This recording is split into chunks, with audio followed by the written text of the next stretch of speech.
Alors, je m'appelle Laura Hughes, je suis la directrice de l'OPECO, c'est l'Office provincial de l'éducation catholique en Ontario.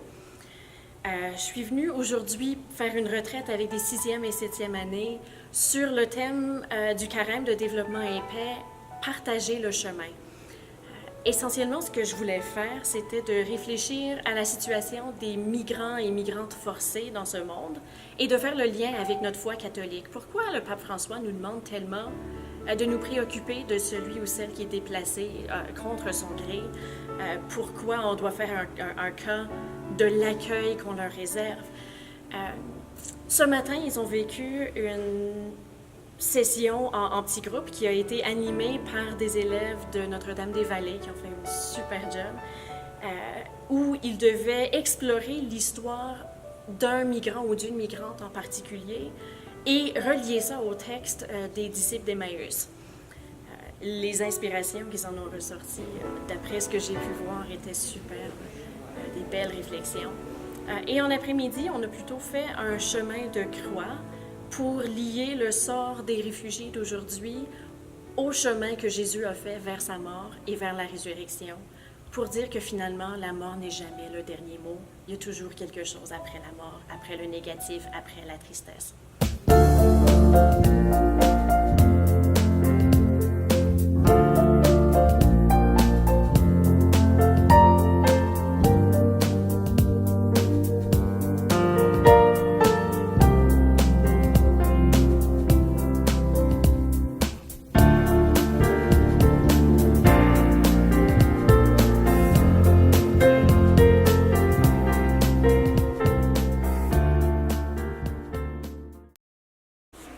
Moi, comme c'est vraiment intéressant pour vraiment se mettre dans les souliers de l'autre, voir comment eux ils vivaient, comment on se sentirait si on était un réfugié.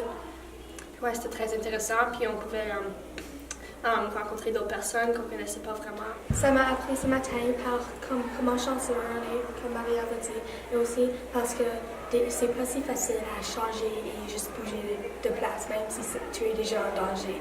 C'est comme laisser toute ta maison, ta famille, tes amis et tout comme. On pouvait comprendre que comme il y a beaucoup de personnes dans le monde qui doivent vivre avec ce problème et maintenant il y a beaucoup plus de sympathie pour eux. Ils sont forcés à laisser leur maison et tout, et c'est pas leur choix de partir.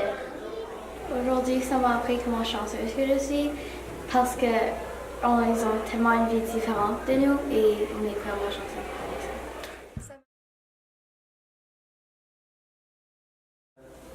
On a vraiment besoin de prendre soin les uns des autres, s'entraider. Pour pouvoir mieux aider et donner de la charité dans le monde. Pour savoir que c'est meilleur d'être gentil parce que tu ne sais pas leur histoire dans leur vie. Que la vie est difficile pour beaucoup de personnes. C'est important de penser à ça, puis penser à les choses que d'autres personnes font. C'est quelque chose de vrai qui arrive dans le monde, puis il faut respecter les gens qui viennent, qui sont des réfugiés à nos écoles et des places publiques, parce que c'est pas facile.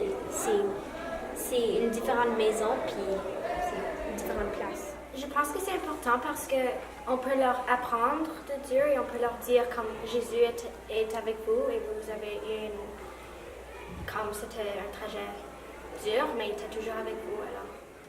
Puis aussi, Jésus est mouru pour vous, alors on va leur dire qu'ils sont aimés par Dieu. Et comme ils sont pas seuls dans le monde, comme les disciples aussi ont été là, mais ils ont toujours eu de l'espoir pour retrouver une chance. Et même si c'est comme dur, Dieu fait pour qu'il y ait toujours quelque chose de bon qui vient après.